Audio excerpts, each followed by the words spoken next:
മൂശ 4 ബുധൻ. വിശുദ്ധ ലൂക്കായുടെ സുവിശേഷം 17 അധ്യായം 1 മുതൽ 10 വരെയുള്ള തിരുവചനങ്ങളുടെ വിശകലനം. ശിഷ്യർക്ക് നൽകുന്ന ഉപദേശങ്ങൾ. തന്റെ ശ്രോതാക്കൾക്കു വേണ്ടിയും ഫരിസേയർക്കു വേണ്ടിയും മറ്റും നൽകിയ ഉപദേശങ്ങളുടെ സംഹിതയാണ് സുവിശേഷങ്ങൾ. ഇന്ന് തന്റെ ശിഷ്യന്മാർക്ക് ഒന്നിനു പുറകെ ഒന്നായി നൽകുന്ന ഉപദേശങ്ങളാണ് നാം വായിക്കുന്നത്. സ്വർഗരാജ്യ പ്രവേശനത്തിന് അത്യന്താപേക്ഷിതമായ ചില ഉപദേശങ്ങളാണിവ. ചെറിയവരിൽ ആർക്കും ഉതപ്പോ ദുഷ്പ്രേരണയോ നൽകാതിരിക്കുക.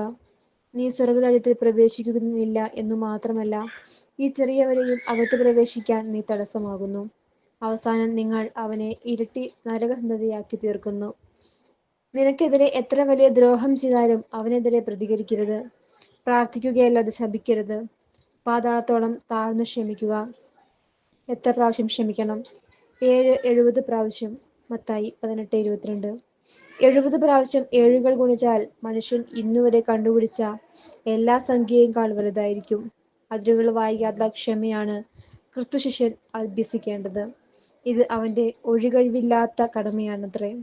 പകൽ മുഴുവൻ വയലിൽ അധ്വാനിച്ച് കയറി വരുന്ന ഭൃത്യൻ യജമാനന് ഭക്ഷണം വിളമ്പി കൊടുത്തതിനു ശേഷമാണല്ലോ വിശ്രമം എന്ന ഉദാഹരണം യേശു നൽകുന്നുണ്ട്. എല്ലാം ചെയ്തതിനു ശേഷം പ്രയോജനമില്ലാത്ത ദാസൻ എന്ന മനോഭാവമാണ് ശിഷ്യൻ സ്വായത്തമാക്കേണ്ടത്. ലൂക്ക 17:10.